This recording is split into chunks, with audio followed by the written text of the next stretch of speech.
Mid sip? No, not mid No, sip. No. no. Well, Welcome, cheers.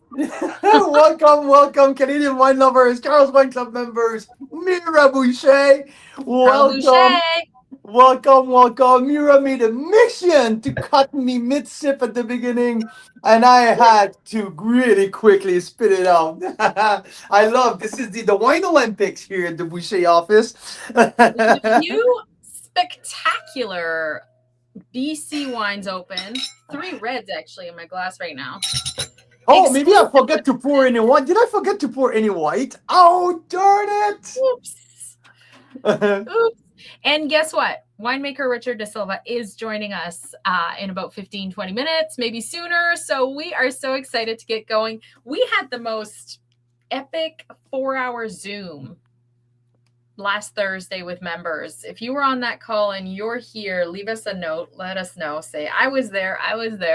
It was epic. I mean, we haven't had one of those Zooms in a while. At least 6 weeks since we met with Keith Tires in December, right? I know, right? I know. I mean, we all joke that the bar was set so high because Keith was incredibly generous, not only of his time, of his knowledge, but it was fun, it was entertaining, it was real, and. But I had a feeling, and I'm like knowing Richard as like the way I know him. I was like, you know what? People might be surprised of the quality of that wine as well. So, and yeah, boom. 4 hours later, people were dropping like flies. Like, okay, I gotta go. I gotta go. It's too late. Sorry, guys. I don't want to leave, but I have to. Hey, it was pretty darn amazing. And you know So what? we made a rule, not that we like rules, but we're like, okay, next time, the first 45 minutes, we actually talk about the wines that we all have in our glass. Because that's the fun thing about Tasting Thursday, you guys. This new thing is that we had so much fun with the Advent calendar. So Jared and Lisa in Calgary, they're like, let's keep it going with Tasting Thursday. And so everyone gets to pick, 3 of the bottles, or the winemaker chooses 3. So at least we have some of the same wines around. You don't have to open them all at once, but some people do. And it's pretty fun to do that because then you get to know like what other people like and don't like. And you hear about those wines straight from the winemaker. So next time, what? We'll be disciplined. More about those specific wines in the first hour, and then it's a free for all. Then it's This is your rules, you guys. You guys are all about rules. and I fucking hate rules. We have to start a little bit earlier because I mean it was like midnight for the people out I east. know. I know. I very much respect those that stayed that late. I will take the blame for being very unstructured, and that's so funny because I spent half an hour with Richard before, and like we got all structure. I planned with him. Here we go. Here's how it's gonna happen. We need to stick with it, and everything went in the right field. It was fuck the structure. Let's have fun. It was incredible. Like I don't know, but we failed in a certain way. I take the blame, but on the other way, it was a boatload of fun. So thank you all for joining us. Thank you, Richard. Thank you, Mira, for being so patient. Thanks for the goodness and the crew in Calgary and the crew in Ontario. Everyone who joined. I had a lot of text message on Friday morning, seeing what happened last night. Oh my God, my head hurt, my cheeks hurt because I laughed too much. My stomach maybe because I may have drank a little too much, but I didn't have to drive home. So yeah, the good old Zoom tasting are back once a month with Carl's Wine Club, and this one was a stunning success.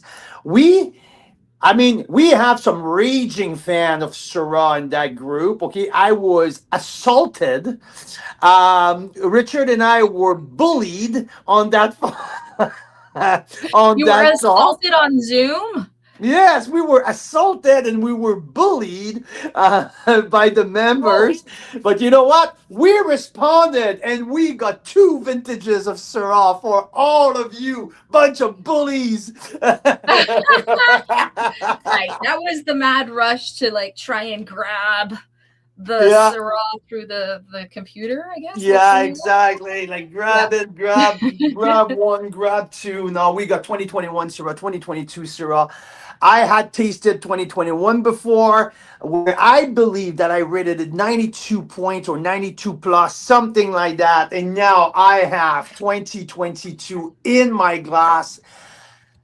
I had no clue, but the nose of that wine is freaking stunning. Okay, absolutely amazing. So we're gonna talk about these two Syrahs, and I have the new 2022 Vino Tinto, a wine that Richard gave us $5 off a bottle. Remember a year ago we did a feature with Da Silva and Richard went banana and he said, "Okay, I'm gonna give you a club discount $5." And I know that Twyla just tuned in. I just saw her tuned in, and she probably doesn't know about that $5 off. Sorry, Twilight, I should have texted you. It was a side deal that we had. But that 2022 is also in my glass, and I will reward you guys. That wine is freaking insanely good for a entry level wine, if I may call it entry level. I mean, this is, we can call it party wine, we can call it cellar insurance, we can call it value, we can call it freaking mind boggling for the price. I don't know how you want to call it, but this 22, there's something about 2022 vintage. It's clean, it's crisp, it's pure, it's precise. The flavor are so clean, and I feel the same type of typicity in the Syrah and in the Tinto, where I think like things are very precise in terms of flavor. It's really really cool. While 21 is a little juicier, bolder, um, fluffier. Does it make sense? No, it doesn't, but it does in my like from um Close enough. That's good. close enough, close enough. Hey, you know what? We have an hour for to have your opinion, Mira Boucher. And I know that listener really wants to know how many glasses or a dance or a shape dance or a little something about these wines. I can't wait to hear your opinion because you became a Syrah fanatic over the years. And we know you have your favorites across the valley. You've not, and I remember I took you out for your birthday episode 17 last year's for your 40th, and we went back to the Silva and we had a Syrah that night at the restaurant, and you loved that wine. I went back to my memory and I realized that was the 2021 that you had. So What? yeah. So you tasted it too, and now you have the 22 just side by side, and your favorite party wine with the Tinto. So can't Yeah. wait to I hear mean, about your opinion. I literally took one sip when we opened it earlier, and I was like, this completely changed my mood in a really good way. I was like, wow. Woohoo! I mean, that's the Woohoo! power of an amazing wine, isn't it? I thought you would say it's the power of Syrah, but yeah, it's the power of that. What a great Not wine. just any Syrah. I mean, not just any That's the Syrah. power of Let's face it. Syrah. No, and the 22 is so clean, I love it, love it, love it, love it, and I can't wait to go through the tasting notes and give it a score. Because before you have to start to stay on, because before the end of the show, I'll give that wine a score, so it'll be fun. That's right. That's right. All right. Mm. So Mm. I am just getting a few little pictures together because it's always more fun with pictures. Do we have, let me see, do we have Richard in the green room? I don't know. They made some changes to our thing here. Hopefully I'm not sure if we have a green room anymore. I don't see it. They may, anyway, we'll see Richard when he gets on. I think he'll be here in 5 or 10 minutes. Um, I It's Yes. an especially special week because we realized we were like half the people that were on that Zoom call with us last week, including Richard, are going to be in Burgundy with us in less than half a year. Yep. You got that right. You got that right, Pretty Mira.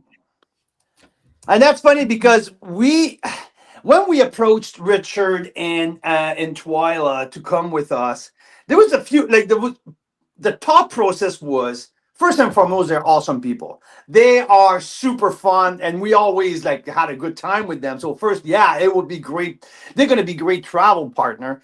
But second, they made they make outstanding Chardonnay and Pinot Noir. And we're going to Chardonnay Pinot Noir country. So to have these guys with us, and we're like, hey, if they bring their wine as well, so we can taste the producers out there, and it will make it like they'll make so much fun. So yeah, it's happening. Richard and Tora are coming, and this week, like with that lineup that we just put together, there's also I realized that after the fact that there's the 23 Pinot and the 23 Chardonnay in that feature that you got through in on the email today. So that's pretty fun because that's the Burgundy wines right here at the forefront of that little feature where we have also some Syrahs and Big Bold Red on the back end. But it just showcased the diversity of the the the skills, the mad skills of Richard. He can produce pretty much anything at a really high level. Um, Absolutely. I wanted to share just a couple things here because if you're not familiar with Da Silva, I think most of you guys stopping by are, but if you're not, here, let's give you a quick primer. They were our winery of the year back in 2023, I think, and have really become such a member favorite. So not only do they have a phenomenal winery on the Naramata Bench in BC, but they also have a phenomenal restaurant. We think it's the best winery restaurant in BC by far. you got that right. You got that right. That's my Phenomenal. top pick. That's my definitely my top pick in the valley. And if you ever go, one of the very few wineries that gives you varietal specific glassware, that's how much they care about how their wines are presented. After all that work, they're like they you do so much work in the cellar, so much work in the field, and you don't want it presented in like often what wineries do is just one glass and they just keep pouring you different things in it. And so, yeah, they do that. And we got to pick grapes and taste the grapes side by side, the wines with them. Like we've done such epic things with Da Silva. It's been so much fun.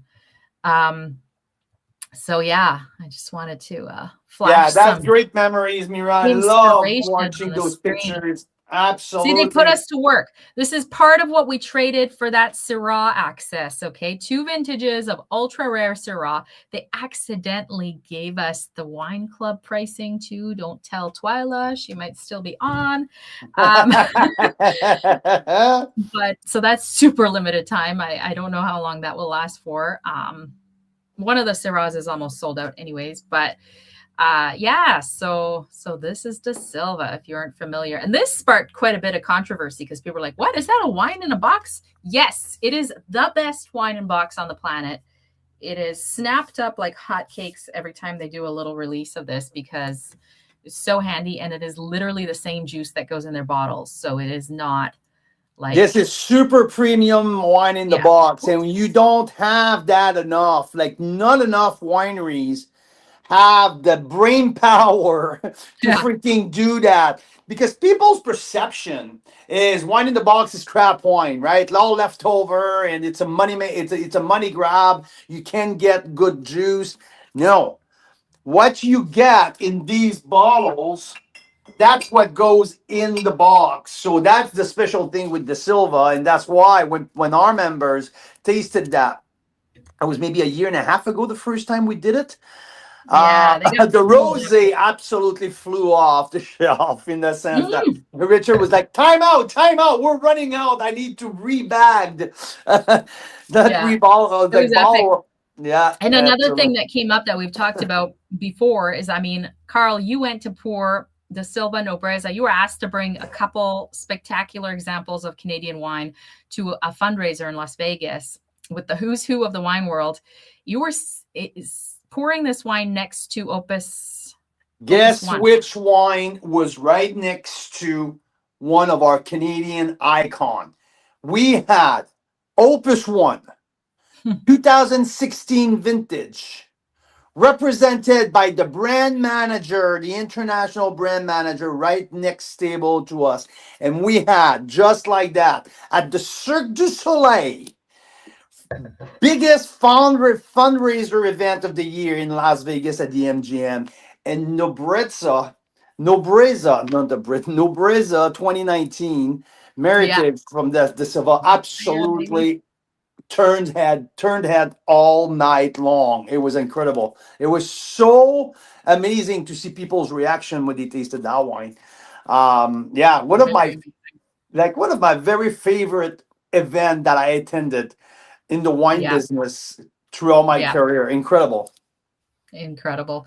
Um, I wanted to, oh, here. La, la.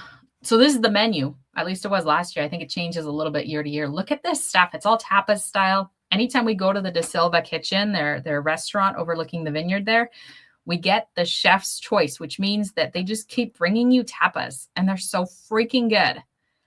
So Absolutely. like, look at that duck leg confit with amarena and cherry gastric. I mean, their chef literally helped open the first Michelin star restaurant in Mexico and then came up to the Okanagan to do this. It is spectacular, spectacular. And they do paella too. Spectacular. Absolutely. So we're gonna have some fun story to tell tonight because I think Richard just joined the green room. But hey, wherever you're tuning in tonight, wherever you are in Canada or wherever, if you're in the US or in Europe, wherever you are tuning in right now, let us know where you're tuning in from. Let us know what's in your glass. Do you have a nice Canadian wine in your glass tonight? We have three. We have two vintages of Syrah, the 2021, the 2022, the Silva Syrah, and we have the Vino Tinto 2022 as well. The beautiful uh, blend from the Silva. I love it. Absolutely Love it. love it. And what's great is we just opened these. I think we're some of the first in the country to definitely on the Syrah to taste the Syrah. The Vinho Tinto as well is pretty new. What do you have labeled here? What's a 21 on my glass? The Syrah 21. Oh, 21, 22 Syrah, and then the Tinto. I get it. Exactly, Very good. Very exactly. good. So Okay. everything that was on your email today, I mean, and what we tasted last week during the Zoom tasting, these are extremely rare wines. And for the fun of it, like the 2023 Pinot Noir has not been released yet. This is a wine that Richard is saving for a little later. So we're the first one to have access to that. And because I liked the Chardonnay 2023 a lot last year on release, they had a few cases left. So I begged Twyla to get a few cases of the 23 Chardonnay so we can do that Burgundy duo. So we have 23 Pinot unreleased and the Chardonnay 23 released last year was now unfortunately going out of stock. So there's a few cases of each available. So that's a fun one. Really, really fun. Very fun. All right. So let's bring Richard in because he's in the green room. We kept him for 4 hours the other night, so maybe we won't keep him that long this night. I can't guarantee anything. I can't guarantee anything. But before he goes, I just want to make sure we remember. I want to ask him what he thinks about the fact that he and Twyla are coming with us to Burgundy in June. I know they did a wine trip to the Loire Valley, I think, a couple of years ago. Yep. But I don't think Yeah. he's ever been to Burgundy. So I want to hear his thoughts on that. And you know, we tasted his wine down right at the Romani Conti wall. I have some pictures, so we'll chat about that a little bit more too. Inspirational wine things. Life goals. Daryl is fortifying his soul right now. I love Yeah, I mean, when it's that cold. Yeah. I love Yeah. it, Daryl. I Careful. love it. I know. Careful. Like, I mean, yeah, it's a tough, All tough right. go where you at. Yeah. Let's bring in Richard Da Let's bring the man, the myth, Silva the from Da legend, Richard Da Silva Vineyard. Silva, my friend. Hey, How's it going, everyone? cheers. It's going well. How are you? Oh, just bottling today, so it's been a really busy and productive day today. So, pretty excited to get some new wines out there. So yeah, it's been a really, really busy day. I think I've been up since 4 in the morning, and probably still got another couple more hours to go today. But yeah, love to be here with you guys and see how things are going. And thank you for having me on. Rich, we're not going to keep you on as long as the last time we were on with the. I know, right? I know. This time, this one has to be shorter. So I promise that by 6 o'clock, 6:05, maybe I'll let you go. But Hey, maybe hey, even sooner. The poor guy. You've been up since 4. so Yeah, 3:30 actually. holy smokes. Oh my God. That's a tough one. So, hey, just to inform our people here, people who are listening, what were you bottling today? So we are bottling the new unreleased 2023 Bronco, actually. Oh, the Bronco. So Fantastic. this one's brother, an hour young, a year younger. And note the white. Oh yeah. The cousin. And it's in the packaging is pretty cool now. We went to a Flint, what they call a Flint bottle, which is clear, and it's the packaging looks amazing. The white and the clear. It's got this nice, super light green, almost looks like Semillon in the bottle. And the aromatics this year are fantastic. So I'm pretty excited about getting that on the market. It's definitely Twilight is one of our favorite wines that Twilight is enjoying at the moment. So. Ooh, That's Twilight. awesome. So 23 Bronco is out now, and the blend of the new Bronco, you're still playing with Viognier.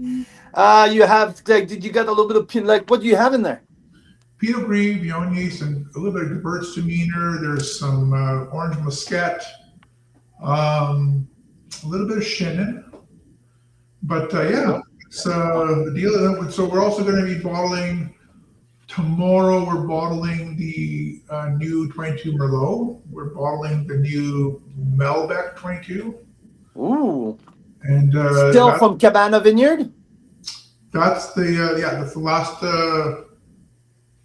I think it's the last vintage from Cabana, yeah. Nice. So yeah, no, I'm pretty excited at that. And then we have the new 22 Cab Sauv as well.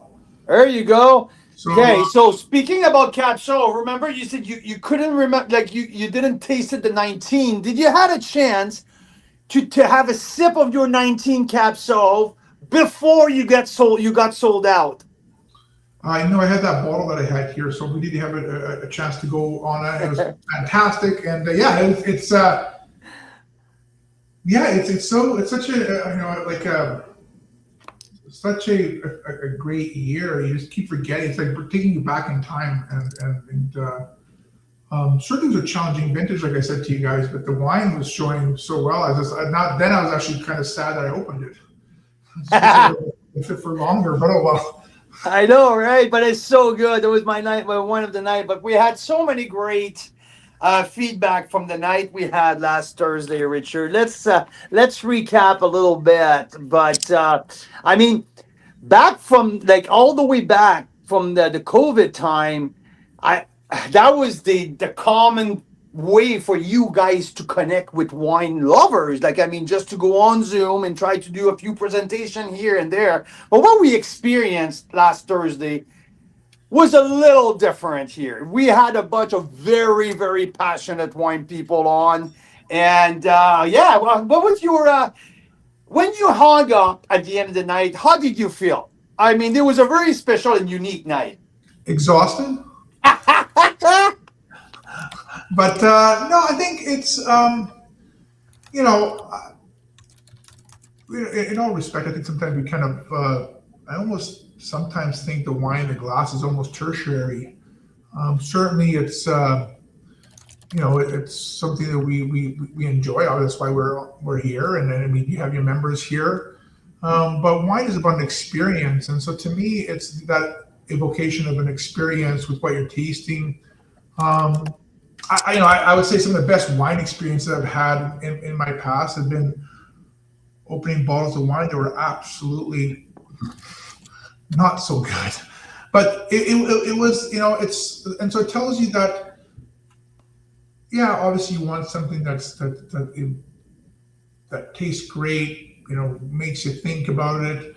But it's also, it needs to be paired with an experience. I think that's what that was about. Was it about an experience? I think it's always important because so many times you just end up talking about data. You end up talking about dirt or technical stuff, but most people don't drink wine like that. Wine is just part of a being around friends or gathering and telling stories, and whether they're tall tales or not, it's left to be judged. But I think the thing about that is it's important to,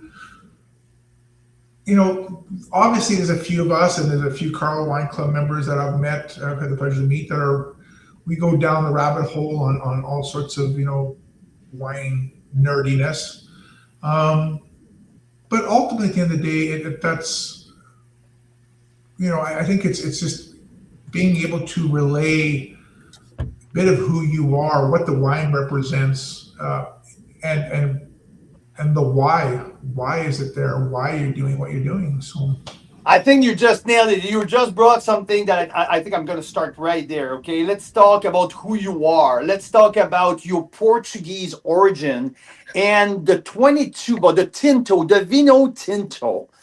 It's what you often say. It's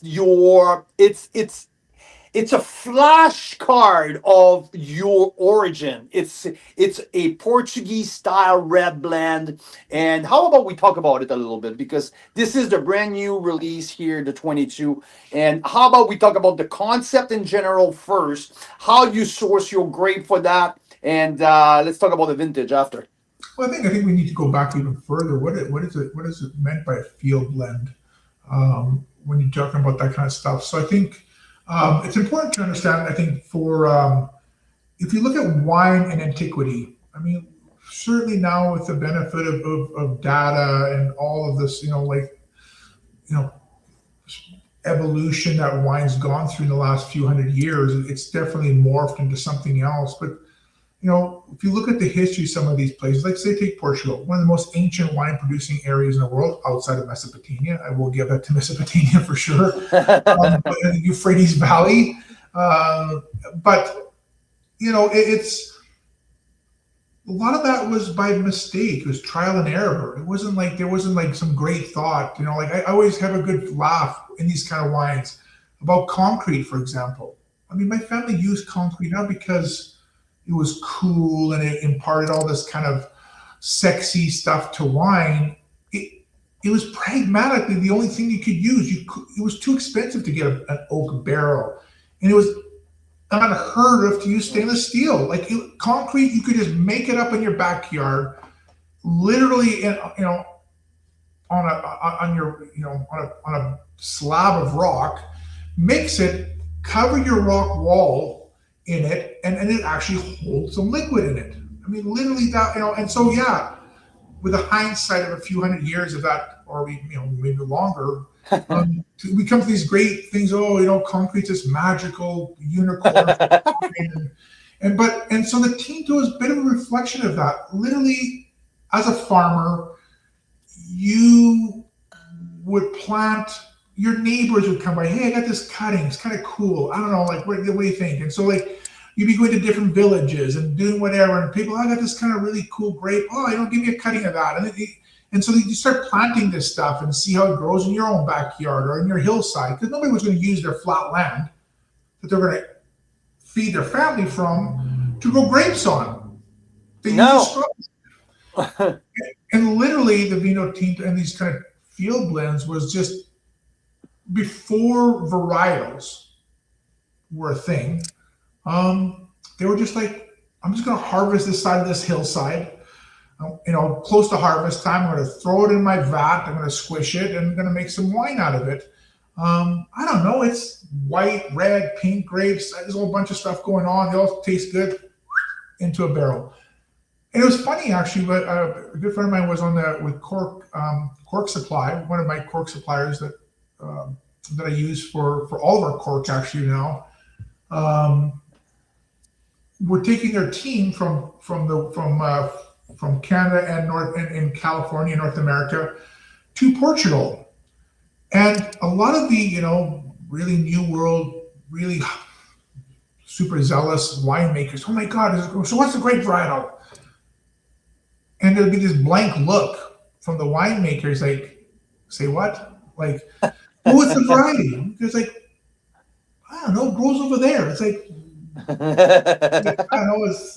And people were like, in fact, actually, a couple people actually got pissed off. They were like, well, it's, like, you should know that stuff. It was like, dude, we've been making wine there for 500 years. Like, what are you talking about, man? Like, I don't know. It just grows really well over there, and I make this wine. Does it taste good? Yeah, great. And some people were pretty bent out of shape on that. They wanted to dissect it down to a singular vector of some sort. But that's literally the thing. And it allowed the brilliance of doing field blends, allowed in the lack of technical knowledge or science, allowed to create a consistency vintage to vintage, because regardless of the vintage, there would be a group of varieties that would do really well, and there would be a group of varieties that maybe do not so well, but blended together, they made a good wine. And the next year might be completely different. But because they were from that field, they created this solid, consistent wine, table wine, that was always great with food. It was consistently, more importantly, and that's the simplicity of it. And so the Vinho Tinto is an homage to that field blend thing. That antiquity is how they made wine. That's it. And this 2022, there's a blend of Merlot, Syrah, Franc, Cab Sauv, and Malbec. I mean, the 5 Bordeaux varietals, what you usually make in the single varietal. Now you got all of these 5 varietals blended together. And this is absolutely freaking magic. This is soft.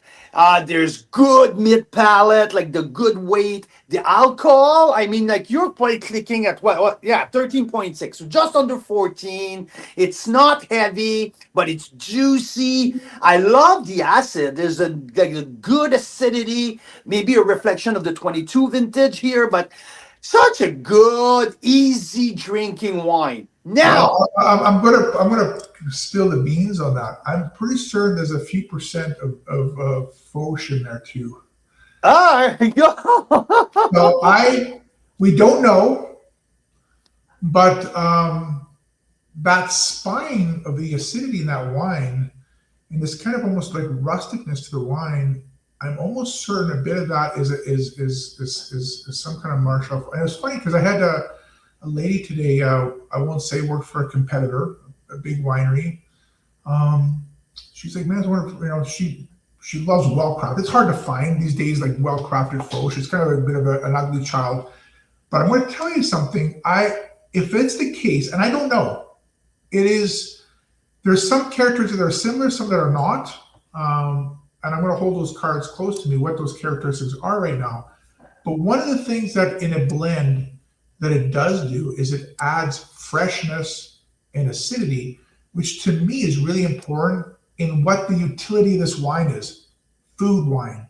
It's an everyday wine to have with food.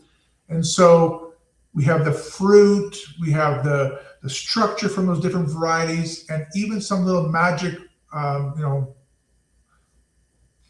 potentially a bit of fauche in there. All of that magic intermingled together in a bottle creates a fantastic wine that's exactly what it was meant to do. A great pasta wine, a great dinner wine, and so was the Tinto on purpose? No. So no, and so to be fair, we had no idea what it was, and to this day, we had the researchers here, the head scientists from the research station, the viticulture program here for at the government research station here. They were very, very intrigued with this variety. It did show those kind of hybrid type characteristics, but even they couldn't identify it. So I'm thinking it's some kind of mutation of something, because literally the cuttings came from an old Englishman down the road here off of a fence line from an old Spanish guy who'd been growing on his fence, property fence. So they had Pinot Gris and Pinot Noir. But what fascinating about this grape, and every year we were sourcing little bits from this guy, just down the road here from the winery. There used to be this massive plant that was never tended. It was never pruned. It was never sprayed. It never died. And the fruit was never diseased. I'm like, well, that's magic. What is that? That's magic sauce right there. Like, I mean, you're spending hours, countless hours, trying to make your Pinot Gris not rot on the vines. And here's this thing against the fence nobody gives a shit about, just doing its thing. And it's been there for decades. So I asked him, I said, so what do you think it is? So he named off a couple of different varieties. And over time, I'd say, yeah, it's not that, it's not this, it's not that. And I still don't know what that is. But we've come down, there's a couple of varieties that are in that kind of family of Fauche that we think it may be somewhere in that line. It has certainly certain characteristics. What it doesn't have that Fauche is known for is that gaminess. Yeah. It doesn't have that. So in any iteration of that wine, and I've made it by itself, and I made it, whatever. So anyway, it's here's a funny thing. We planted a chunk of that. We actually have about 2 acres down south planted of this grape variety in the coldest spot Oliver has. It is literally, if you're going to freeze a block of water, you're going to go on this piece of property in the wintertime. Every vineyard, it was like a blast zone. But didn't we thought that was the Alicante Bouchette at some point? We had that conversation. There is some. So there's 3 or 4 different varieties in there. There could very well be, and without me sitting in the wood for genetic testing, we don't know. I'm kind of actually like the fact that I don't know. I might just call it something and come up with my own proprietary name for it. But we do have, obviously we have a Touriga Nacional planted there. We have these different varieties planted there. There was a thought initially there was some Touriga Nacional, but it's not. But anyway, it's a fascinating wine that goes to show you that these surprises, back again to the origin of this wine, as I was telling you before. I don't know what it is, but it makes good wine. So what do I care? At the end of the day, do I need to be put into a box that says this is the variety on the thing? No, does it taste good? Do you like the wine? I sure do. I sure fucking do. I'll tell you one thing. This is awesome. I mean, I've tasted 4 vintages of Tinto since I know you. That might be the most complete wine of them all. And in terms consistent. In terms of structure, texture, weight, out the whole spectrum, there's an incredible balance. It's not too big, but there's some body into it. There's a really good body.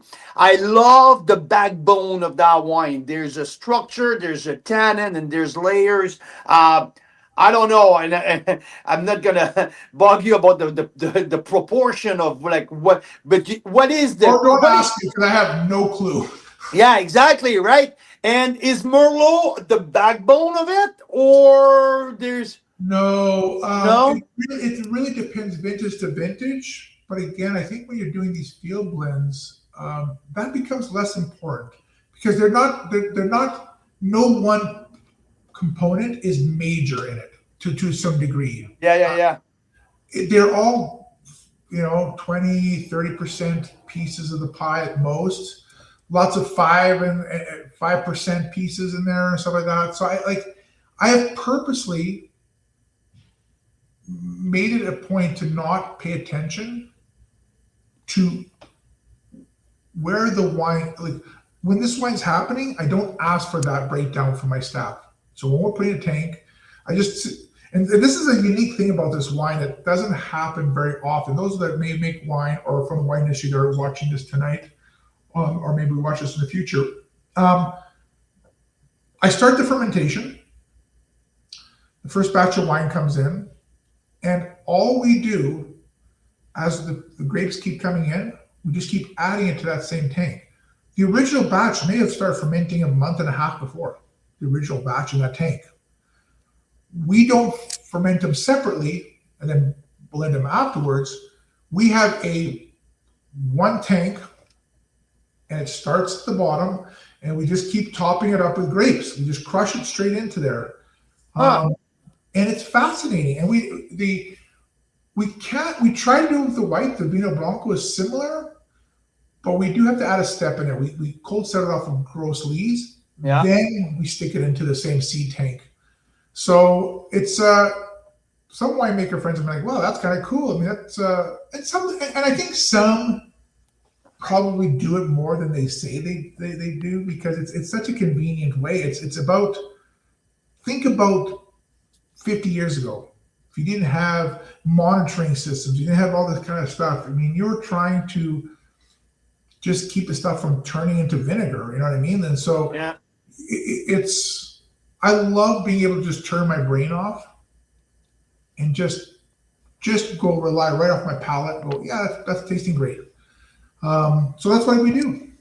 Okay, so and there's a little twist on that. So okay, so you have all of your barrels from that very same year, and at some point you start tasting your barrel. You do your barrel selection for Nobreza, for Legado, and this and that. You split, you taste everything blind, and once in a while you say, nope, not that. Go put that in the Tinto tank. Is it? Yes. So that is fast. So up to 10% of that wine, any vintage.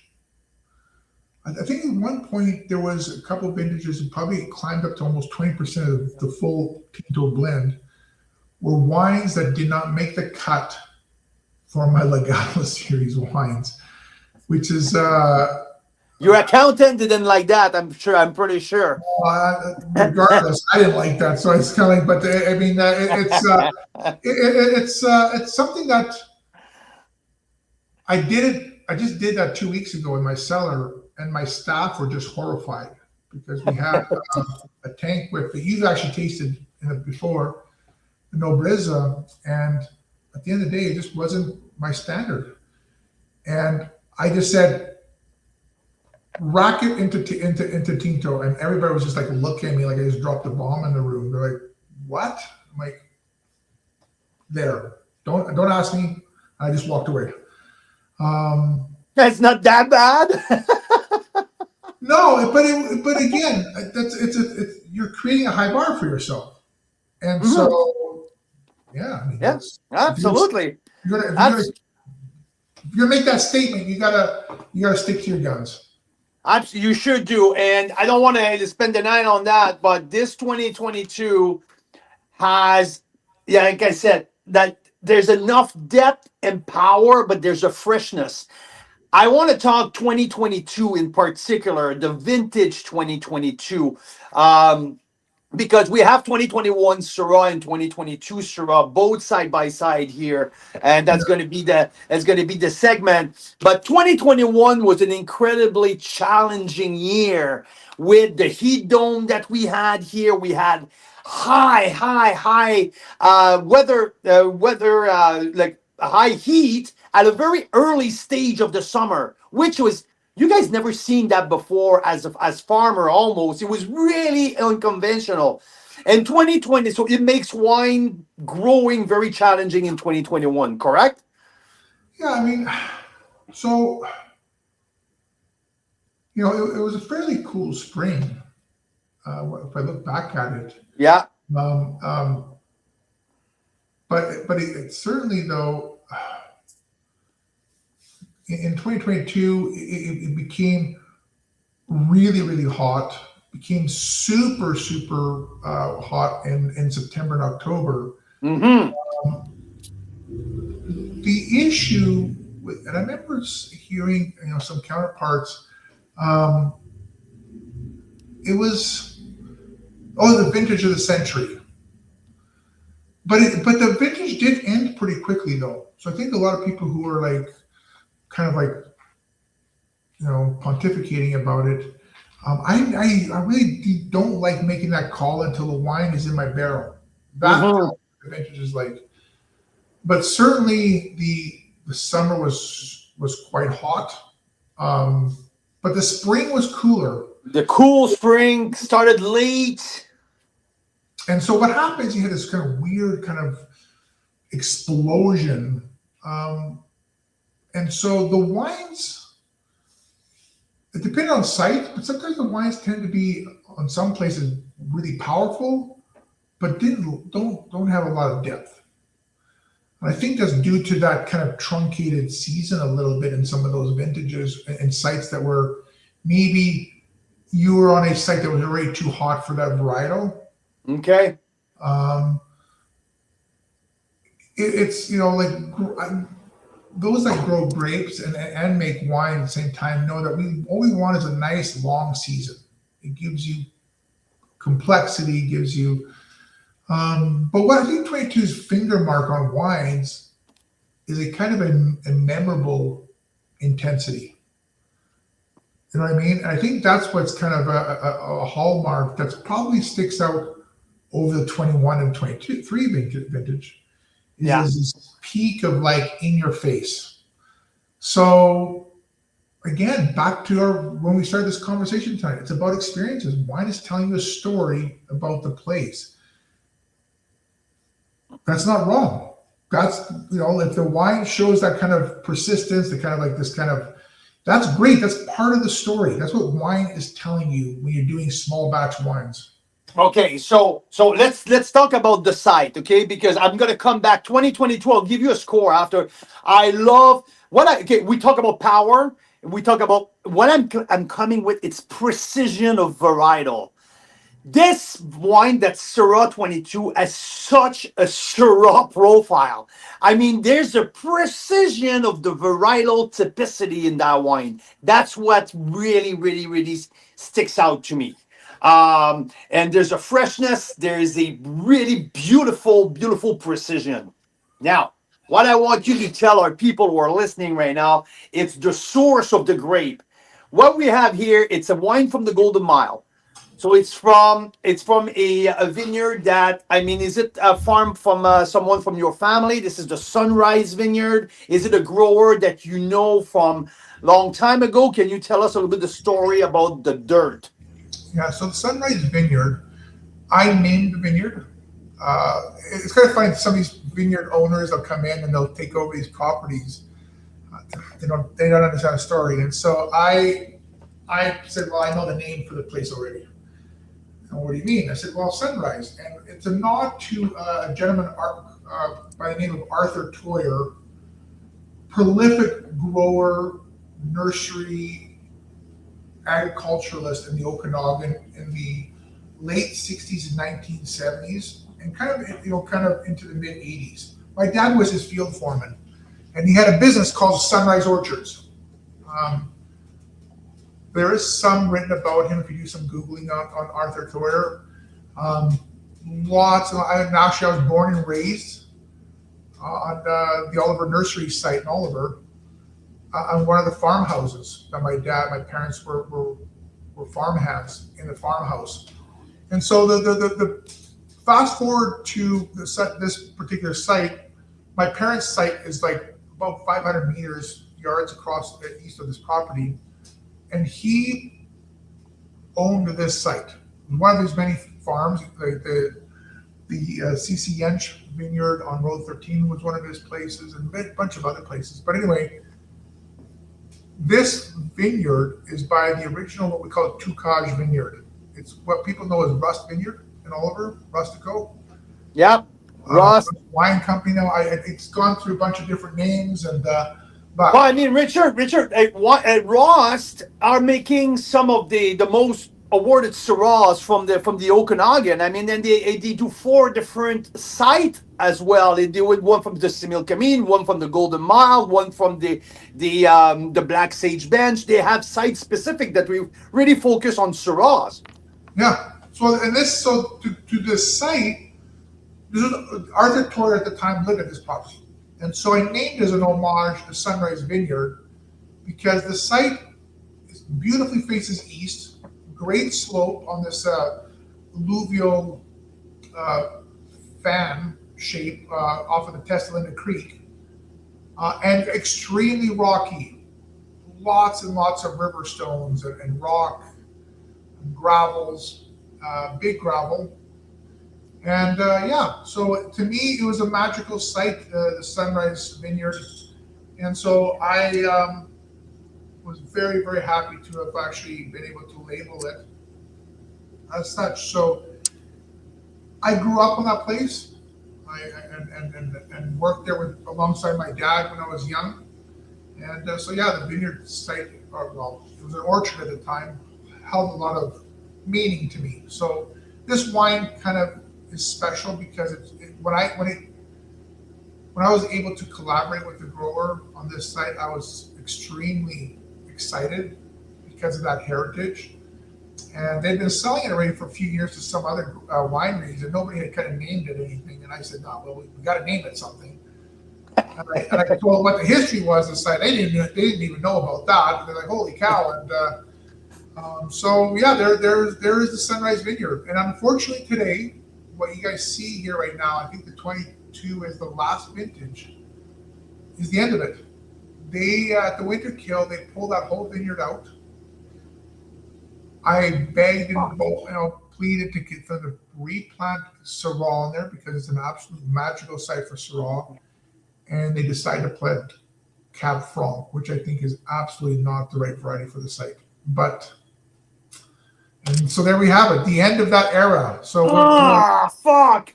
You're kidding me. So okay, it's the first time that I taste that vintage of that wine, Richard. Okay, and I was just about to say, Richard, this is the best wine I've tasted this year. Okay, it's only early January, but I still have tasted at least 50 to 60 wines since the beginning of the year. This is the best wine that I've tasted this year. And that includes your 19 Cab Sauv that I give 94 points. This wine is freaking amazing. This is, when I talk about varietal typicity, this is so Syrah that yeah, and there's the spice, there's the blueberry jam, there's meatiness in the, and there's a hint of floral notes as well. And you're telling me that this is it. This is it. yeah, it's I'm not gonna lie, it pisses me off. Really, like I said, the last time we were on air about this, to me, it's a travesty. A site that was just building this legend goes to show that sometimes people who don't have wine background don't understand that building a legend is a long arc of time, and to see that being thrown away as we were starting to create, because I've been doing Syrah from this site now for a while. It's been hidden around small batches here and there, wine club at the winery only. It was a wine club exclusive at our winery, as well as these two wines were as well. But yeah, I'm not gonna mince words. I'm still very, very pissed about the situation. And but with that comes a new focus that I luckily our farming background and my farming background, I can quickly pivot. And to the degree where I did that with Chenin Blanc from the Golden Mile, the Checkmate Vineyard, and doing it here, you know what? There's always room for doing even better in the future. So I have a small, probably about a 2-acre piece of dirt available up on the bench. And one of the things that maybe your guests don't know is that one of the The only wines in Canada that Janice Robinson ever gave any kudos to was the Nickel Syrah from the Naramata bench. From the Naramata bench. Of all the wines she tried from BC, and there's some good vintages back then. This is going back some time, but there's already some stars starting to show up at that time. I remember some of those wines. Early 90s, you said, or late 80s? Mid 90s. Mid 90s? Yeah. Mid to late 90s. Late 90s.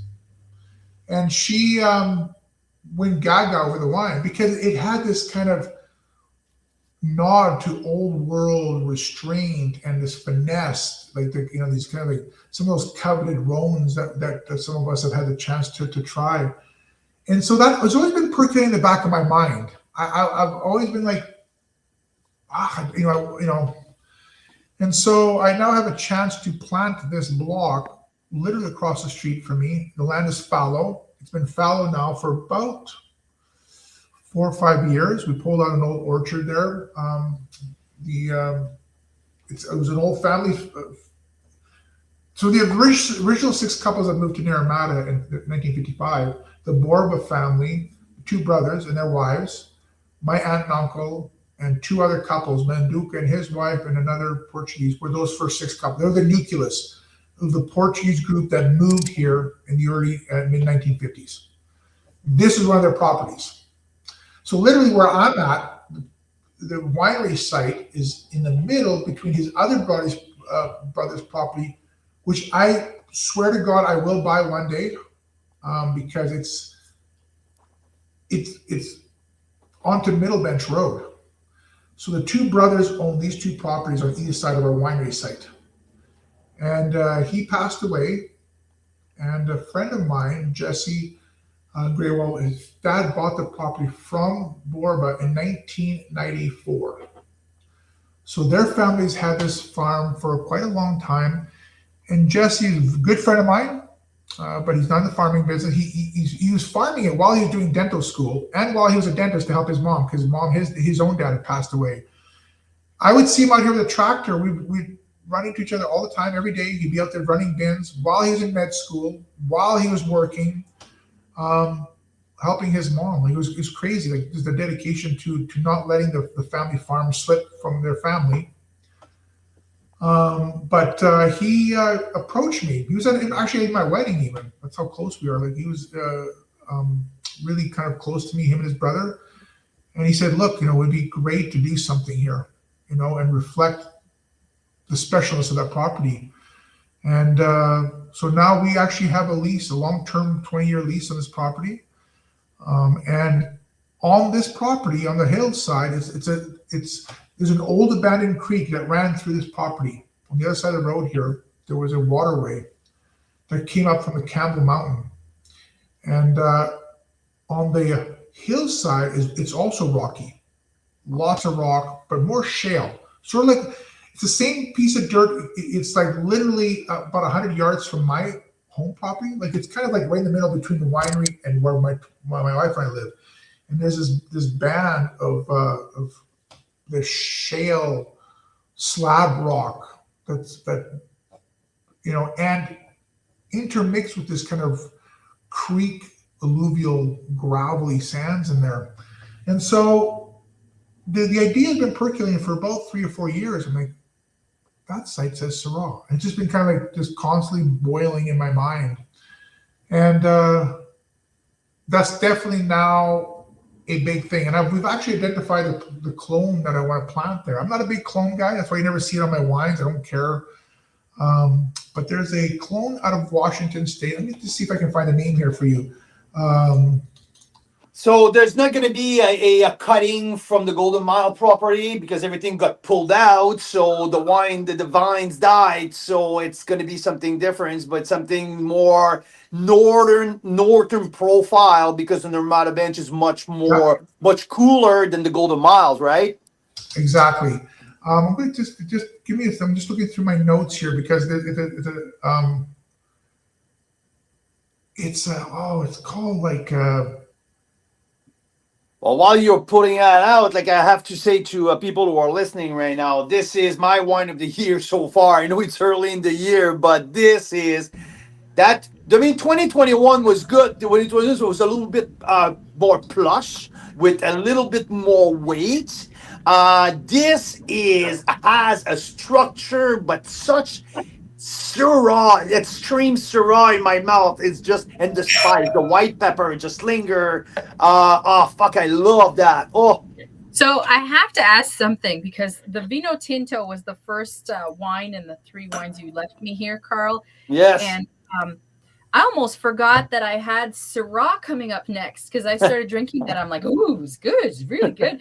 And then I tasted the Syrahs, which are spectacular.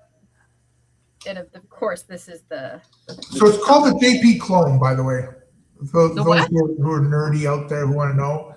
The Joseph Phelps, the Oh, the legendary. GPO, the Joseph Phelps. So for people who know about the American, the California, the California viticulture, Joseph Phelps insignia, which is the one of the iconic wine from California, from Napa Valley. Joseph Phelps, one of the most famous producer. So it's Syrah clone. Yeah, so it's sometimes registered as I believe it's a clone 16, but it's really where it cut its teeth in Washington, where these guys have been planting, is that in the Columbia Valley, where it was planted a bit, just showed to. And the Columbia Valley is an extension of BC, that cold continental temperature, and it survived.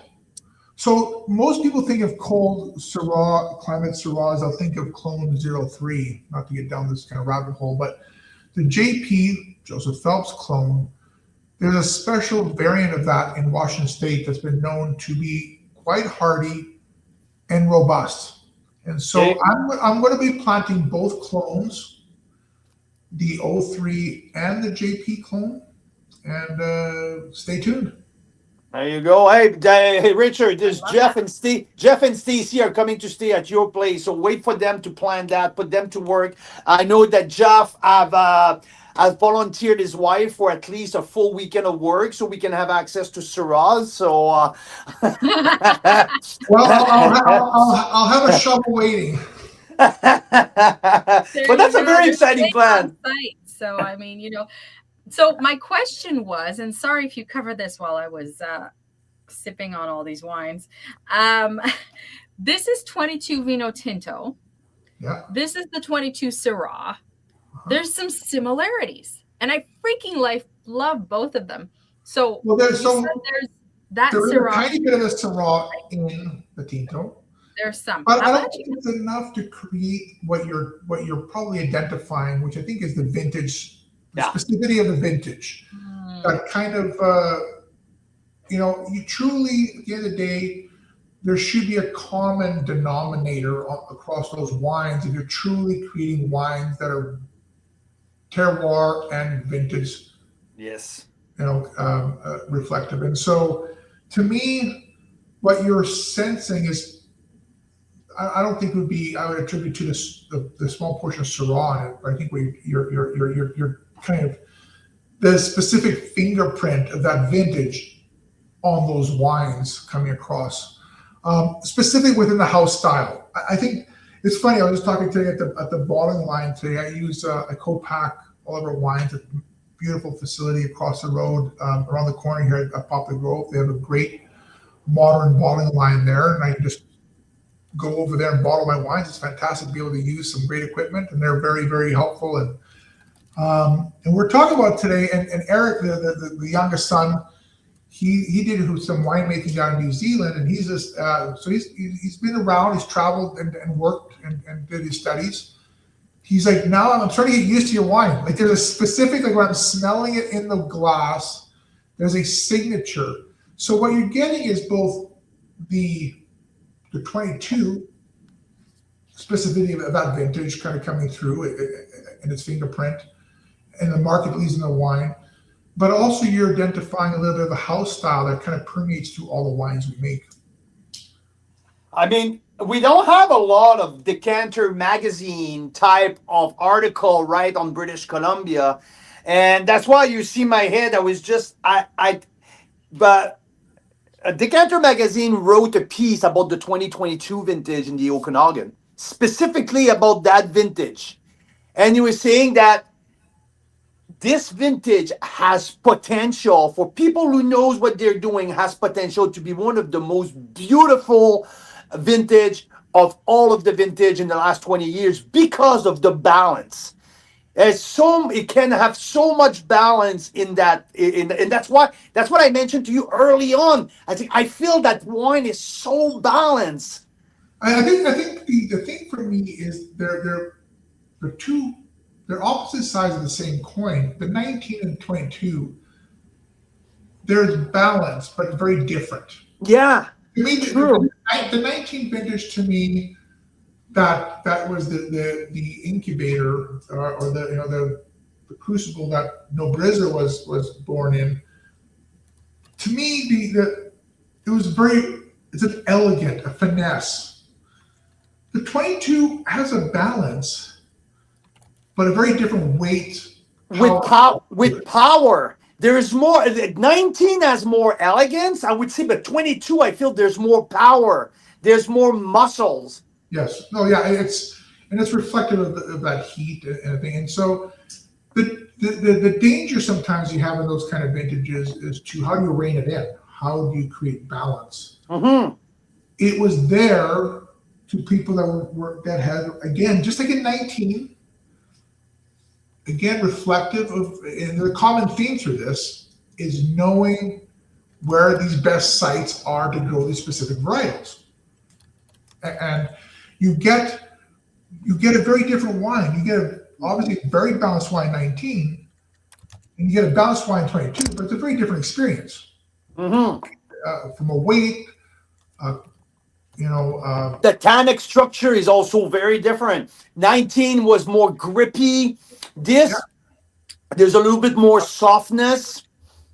Yeah, it's rounder. That's meaniness. There's a meaniness. Like it's got this kind of like more weight to it. Like it has a different. It's just a different composition, and I think I love both those vintages for two very different reasons. Though I think the old world of me likes that kind of the 19 kind of more restrained thing. This is more Washington State, though, is that 22, right? A little bit more of the darker fruits, the less herbaceousness, more on the on the plush side. But darn, that is good. Oh, geez, that blueberry just surfaced, the spice lingered. And Mira, this is my top wine I've tasted this year. That's not, and I love the Cap Sauv. The 19 Cap Sauv was fantastic. But geez, you're gonna make me open a damn bottle now. I'm just like, oh. Yeah. Well, we have it open here, so it hurts my Portuguese heritage to do that. You know that, right? Oh yeah.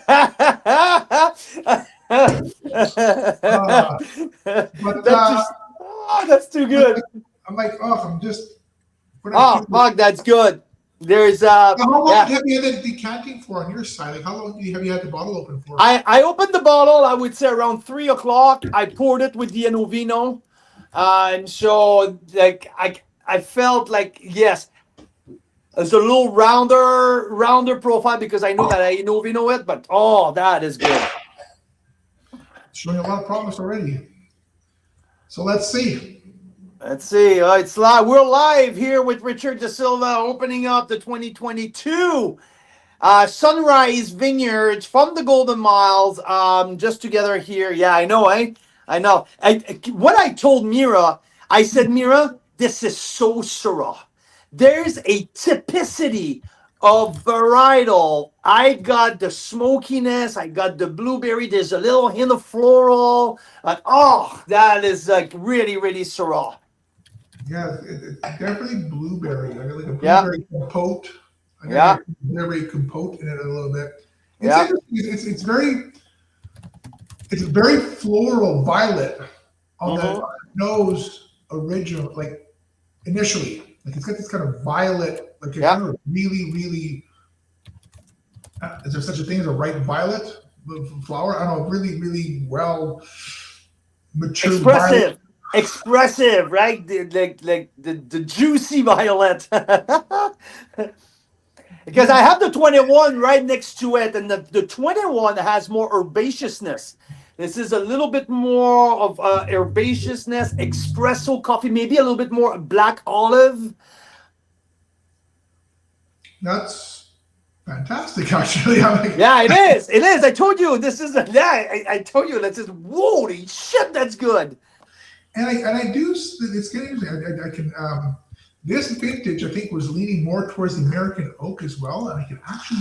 That's something that, because as a winemaker, I can sense a bit of that. There's definitely this kind of like in the underlying tone that's kind of cradling the wine.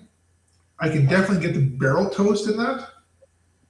Mm-hmm. And there is, but the classic white pepper that I get specifically from the Golden Miles, and I learned that with Rustico, with Rust, when I tasted Golden Miles, Similkameen, and Black Sage Bench all side by side, and the Golden Mile had that really expressive white pepper, and I have that specific white pepper lingering on the back end as well.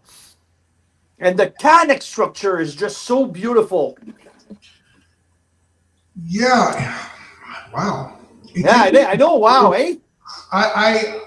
It's kind of this, kind of weird to describe it that way, but it's like a blueberry pie in an oak barrel bowl. Like that. Like it's kind of like this kind of really kind of interesting kind of, you know what I mean? Like it's I can hear people. Why the fuck would he put this blueberry pie in an oak barrel? But because you got a bit of that pastry kind of. Yeah, the flakiness, the flake of the pastry, right?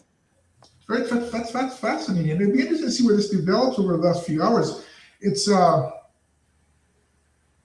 a little bit of pencil lead in there too, but that's crazy. Wow. Maybe a bit of balsamic too. Oh, that is so good. Shit, that's good. Let me see. Yeah. Okay. I know that now people will they're gonna have bad flashback. Holy shit, they're back at it again. It's gonna last for 2 more hours. No way, Richard. It's 6:15. There's one thing though that I have to I gave you a call the other day and I said, hey, how about we do Carl's Wine Club member special deal for the Tinto? You said, Carl, I love that wine so much. Let's do it. So you're giving us $5 per bottle on the retail price for this. Were you just joking or? I hope not.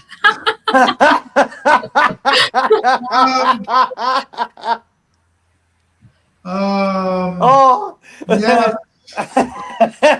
This is awesome.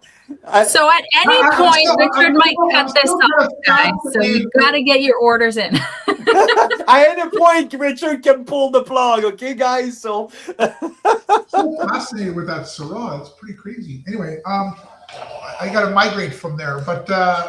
So Twyla says, make sure to bring that bottle home. I want to try it. There you go. There you go. I'm telling you, Twyla, it's the best one I tasted this year so far. So we have a leader in the 12 hours for Carl's Wine Club, the #1 wine of the year, 94 plus. Right now, that wine. Well, I can't do it to you guys now, but I'm going to raise the price on that like $10. It's going to have to be because it's I don't have any more of it. And I can charge whatever the hell I want because it's like I can. But I have drank a lot of Syrahs, unfortunately, in the last few months that are half that good that have cost $20 more. I know. And I'm Richard, if I'm your consultant, and we've done that for many wineries, BC and Ontario, say you need to help me with my pricing. And I would say this Syrah, Richard, can be sold for easily $70 a bottle. Yeah, that's. Easily $70 a I bottle, wish I had and this no discussion one. with you a week ago because I would have been, I would have been like, hey. Um, But I mean, at the end of the week, I can happily say you should start that at the end of the week. oh, yeah. You know what? It's. You know, No, this. I like the problem with me is I'm living the future. I'm always concerned about the wine I'm making now. I can't do much about the wine that's in the bottle. And so I am fixated, obsessed about what's currently about to get bottled. I live in the future. And to me, I rarely, and I should probably do more often, live in the past with some of these wines because this is an example of one that, like the Cab Sauv, I missed out on. Like Yeah, yeah. I didn't even know because to me it's like that's like eons ago. I didn't know this wine existed actually until my wife said, "Yeah, we actually have some Syrah." And I'm like, "Really? Like how much did we do?" I'm like, and There's 214 cases. I can tell you. Daddy's getting a new tractor. And this one, and you know what's the good thing, Richard? You haven't released it yet. So there's only our members who have access to it. So Friday, we're gonna hand that special price. Let's put it that way. And you should raise that ball. No, you should raise the price. 94 plus points. This is my top wine that I've tasted this year. It's absolutely off the chart. It's very interesting that. Thank you, by the way. I really appreciate that. I'm still kind of living in my glass because it's like there's this kind of almost like this sprig of spruce note too. Sometimes like a little bit like that, kind of like that. Yes, that's a little cedar, like like almost you know some the gin, the liquor, the gin. How do you call that? Spruce. Yeah, Yeah, like a bit of a spruce sprig in it, like yeah. Juniper, juniper. juniper. Yeah, that's more like it. It is juniper, Yeah, like a juniper berry, or yeah. that's very bizarre. I Huh. love that. That's crazy. So yeah, Twilight, I will bring it home. Right here. But yeah, I think that's probably the discovery. So you should probably do that more often. Just go through my cellar and open wines I haven't tasted in like 4 or 5 years because it's always That's what, Richard. That's when you pick up the phone, you call Carl and Mira, you say, "Guys, come and spend a few hours at my place." And when we leave, you'll have the right price point for after the fact. Okay, one more question before I let you go. June 4th, I think that you guys are flying out on June the 3rd to arrive in Paris, June the 3rd or something like that. You and your wife, Twyla, are coming to Burgundy with us and 12 other couples, members of Carl's Wine Club, and Fabian Rice and Stephanie Rice, owner of Ferox. Are you excited? Absolutely. I am definitely very much looking forward. I have purposely not looked at the itinerary. Holy cow, I'm big there. Look at that. I can scroll back on that. I can't tell the difference between the tractor tire and me there. I like it. That's kind of funny. Oh, that's a good one.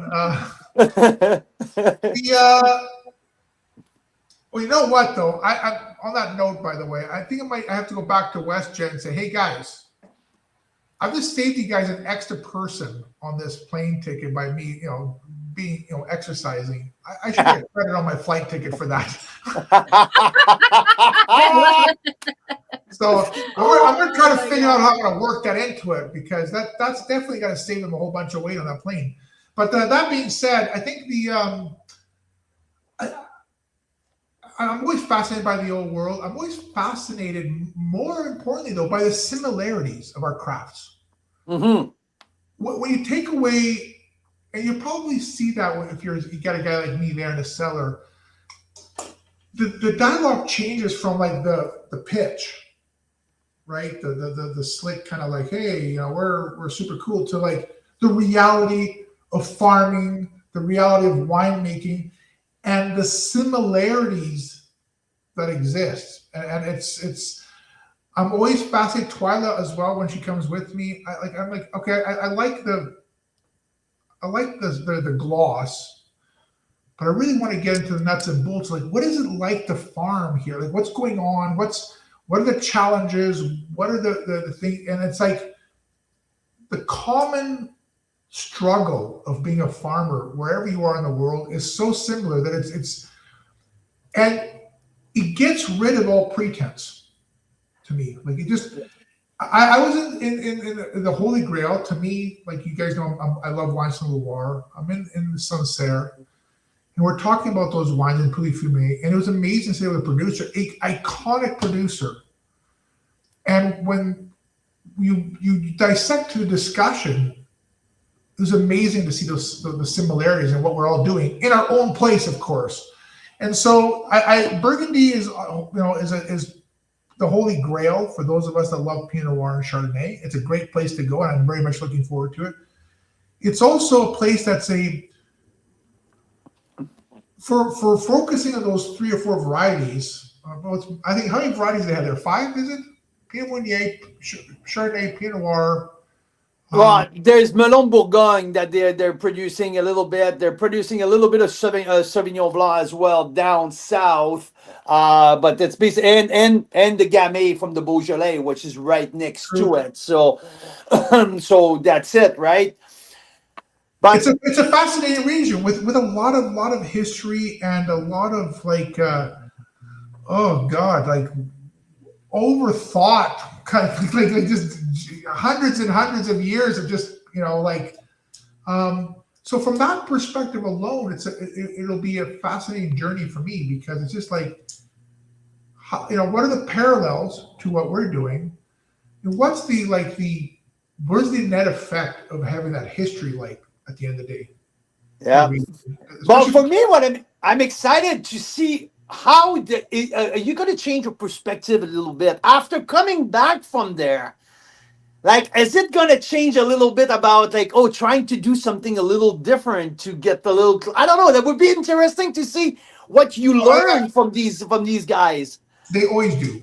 Inevitably, they always leave a mark in something you do. Every time I've gone to these regions, I've gleaned a couple of things, whether it's from the farming perspective, like that building there. I can't replicate that. Unfortunately, I'm not selling enough. To Daryl's point, I need to sell $200 bottles of wine and start getting up on, start buying nice chandeliers like that. But the deal is it's a magical place, because really it's I think the birthplace of really marketing and history got it right from the beginning. I think it speaks to a little bit of those 2 stories, and so it's also it's a very unique area. There's such a wide level of quality too, and so you can see that it's not that people will say, in BC or Canada there's such a high low mark, but Burgundy has that as well, and you'll see. You'll be paying 3 figures for a wine that's marginal. Like, it's kind of it's such an interesting place that you'll have wines that are a lot of wines that are not only ephemeral, but they're just absolutely mind bending, and yet the same place you can buy wines for like $100 for Chardonnay. That's like I don't know. Well, that was one of my comments. There's too many overpriced wine coming out of there. There's too many overpriced wine. And from where we are in our curve, when you compare pricing, we underprice our wine too many times compared, like, for the quality that we make at this stage now. I mean, let's be fair. They've got at least a good 100 years on us. That's for sure. That's for sure. Get the skin right for it. But I think what I love about Burgundy is that the quality difference between these different sites, like it's quite profound. Like you Yes. can really see a great site versus a mediocre site, and very quickly discern the difference in a very black and white way. That's very hard to do in BC. Or I'd say, like, even our friends in Niagara, like, the delineation of those sites and how special they are is such a it's such a masterclass in understanding that difference. Like, you can literally see a line in the sand and go like, wow, this is like a fantastic, and then go across the road and try the line there and go like, wow, this is not so fantastic. And you can see why right there. Here's the reason, the why. And I think that's where Burgundy has something to teach people like myself, and hopefully your guests that go on this trip, is the why. Yep. Really to fill those and take that back here and help us answer our own why, because I think that's really important. Richard, something so cool, and I know I should stop it there, but I was on the phone today with the lady. She's the head teacher at La Cité des Climats in Burgundy. That's the school, like the school. Mira, help me define that, please. I need your help here. Oh, it's like their like learning center. So the one in Bordeaux, the Cité de Climat in Bordeaux, is the largest wine education center in the world, and you can walk through that thing and like you learn so much about wine. So it's all experiential. There's one like a science center, but for wine. So they have one in Bordeaux, in Burgundy, well. And I talked to the lady who's the head educator. Her and I, me, Mira, and her tasted your wine, your Legado Chardonnay 2021 that I brought the bottle with when I was there. She was floored, and she was, oh my God, this is so, and she kept saying, it's so charnu. C'est charnu, ce vin, mais c'est très bon. And she couldn't believe it's come from Canada. Anyway, she's gonna come and spend some time with us. And she's going to welcome our guests and give a little introduction to the region and all of that. So it's really exciting to have someone, because is the Cité de Climat. Yeah. Yes, exactly. And there's like that night they were short staffed, so that's why the head of the teaching staff was with us, and it worked out really well. And she was telling us how like every couple weeks she's good friends with the Team France tasting team. Just like in the Olympics, they have like tasting teams that represent France at and like Italy and Spain, and they do like tasting competition, all sommeliers. And she asked me to leave your wine and Keith Dyer's Claus and Chase Pinot Noir, that she wanted to take it to the French team tasting, and she said no one will ever know from where it's coming from. Well, they had some fun. They know your name out there already, Richard. Oh God. I thought I was getting away and I could just be reckless. Apparently not. But no, I appreciate. I'm obviously honored by that. I think it speaks to when you're dedicated to making wine of a place, and keep things to the basics. You can make great wines anywhere. I believe that. I don't think Burgundy, in a sense, holds some kind of. What they have been able to do is identify and clearly convey the why and know what the why. Do you know what I mean? Yeah. And whereas for us here, we're getting to there. Like we're still discovering. We're still discovering these part of the why. Yeah, and I'm saying that here's the deal. I think even Burgundy, I think it'll be interesting for us as a group going there to see the profound effect of the climate change. Because I think that's a huge discussion over there, and it'll be really fascinating to get their perspective on the Vinho side of things. How is that affecting their things? Because I know I've had some interesting discussions with my friends in Italy that are going like, "Whoa, shit's different now." You know what I mean? It'll be great. I think I think they analyze the terroir at another level is very true. I mean, literally though, I think ultimately, to Daryl's point on that comment is,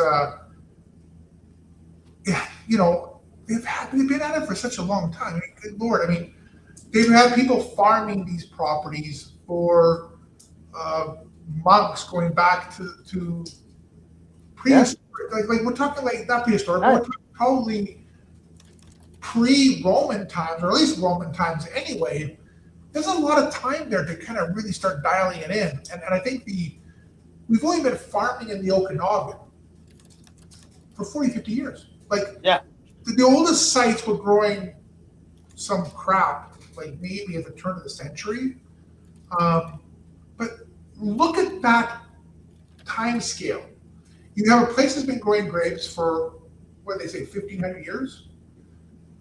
Then you have a situation where we've been growing anything for less than 80 years, right? I know. So to me, what I love about that is I can learn from them without spending 1,500 years to get there. You know what I mean? And so, and I think I love the passion. I also love the history. I think it's a romantic place. We can't fool ourselves. You're in a place, there's castles, there's old stuff everywhere, and you know, it's a magical place. And so for me, part of that allure is that. I would say it's a big part of it. You cannot help but walk down somewhere and go, wow, like Napoleon walked through here. Wow, the Roman legions walked through here. You know, like you can't separate the specialness of the place and its wines because they're intrinsically tied to each other.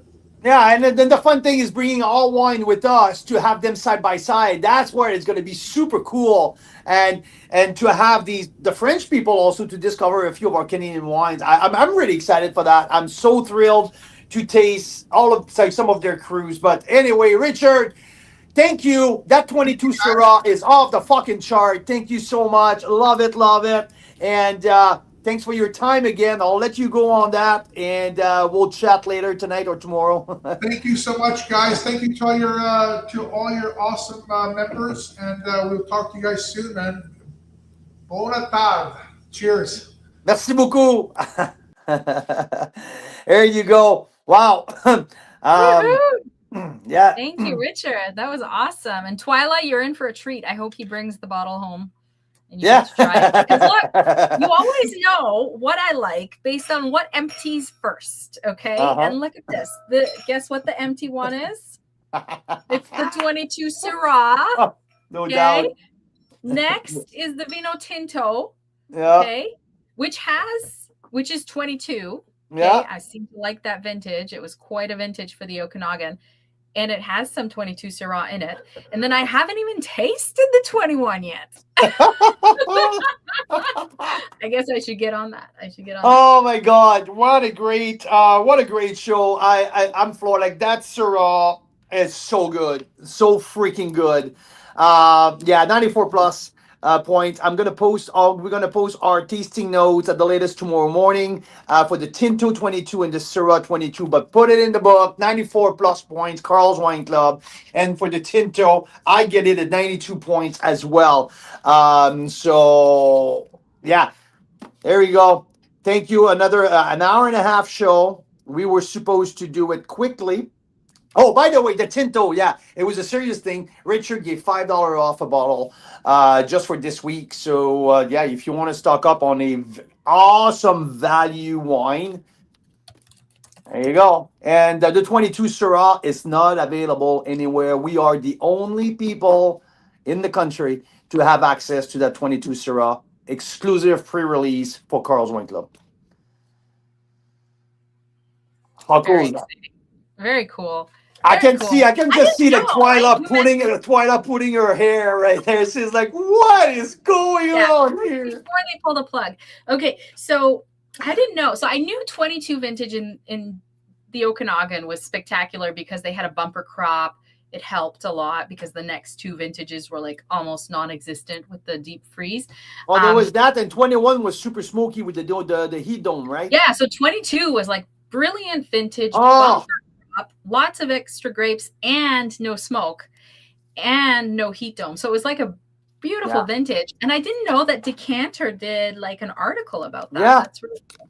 Yeah, absolutely. So, wow, what a great! Oh, I'm so thrilled.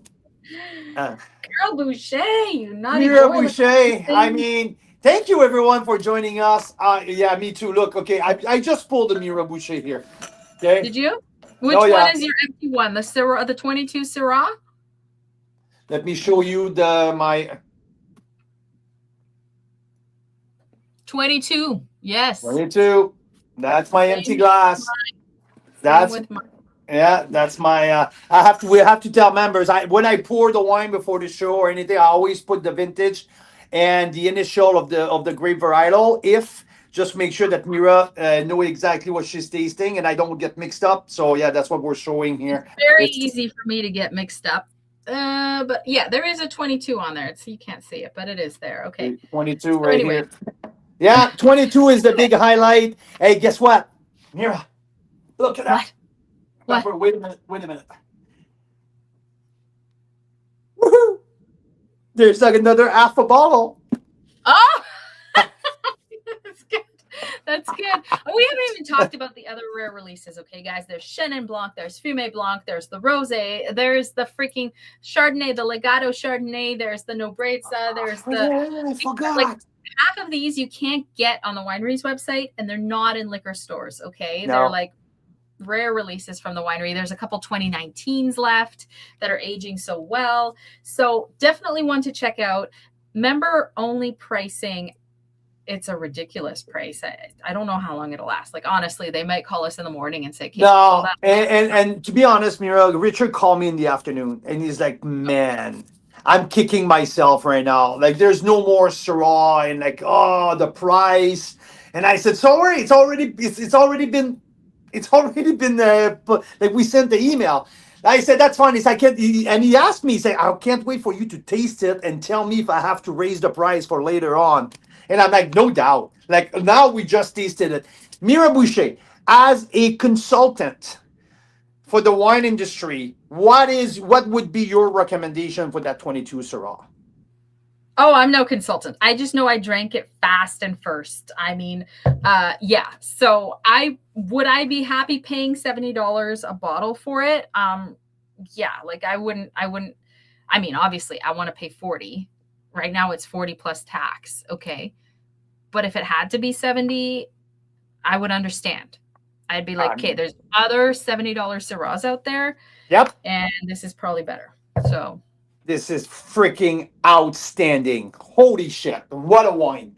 Yeah, this is the one of the year so far. I presume are in Niagara on the lake. That's amazing. Have fun, you guys. Tracy, I was just thinking about you because I was like, Tracy would understand this. Something is telling me that there is one more couple that is meant to come to Burgundy with us. And we have one more room at the chateau, and we have one more room reserved at the hotel. And we can cancel that if we need to. But I feel like there's one more couple out there, or like a single or something like that. There's one more person or couple that's meant to come to Burgundy with us. So if you've been thinking about it and you're like, I wish I could go, I want to go, and you want to make it happen, or you're curious, let us know. Give us a call. Give us a call. Ooh, sake. This is a new adventure. Are you going to Japan? She's training. She's training for a trip to Tokyo. Okay. Hey, we have a roast beef. Good math there, Stacy and Jeff. We have 10 bottles. We're saving money. You know, wine math. I mean, I don't know how it would work if, you know, for Jeff as an accountant, but for me as a writer, I'm like, yes, this is good wine math. I know, Cavell and Dylan, I agree, but I don't know. They just moved back to Calgary. I don't know if it's in the cards for this time. We'll have to see, but I'll send them that note. Yeah, I think Tracy's got a good instinct about these kinds of things. She's very intuitive. I like it. They've been to Japan, plan on going back. We need to go because there is a wine shop in Tokyo that has a better selection of the best Canadian wines than any wine shop in Canada. That's how ridiculous our interprovincial trade barriers are. But yeah, yep. Dylan, yeah. Anyways, it's been fabulous. Great to see you guys. That was a lot of fun. Holy smokes. I can't believe we're going to Burgundy with half of you guys. It's going to be fun. And Richard and Twyla. Holy smokes. Richard and Twyla. And Fabian and Stephanie. That's La Cité des Climats. Yeah, I can't even, okay, look at all this wine and food porn, basically. I mean, yeah, I can't even. Yes, I want absolutely. This here, you guys, was nothing special for France. Okay, this was just a little side room in the potential chateau that we're going to be staying in.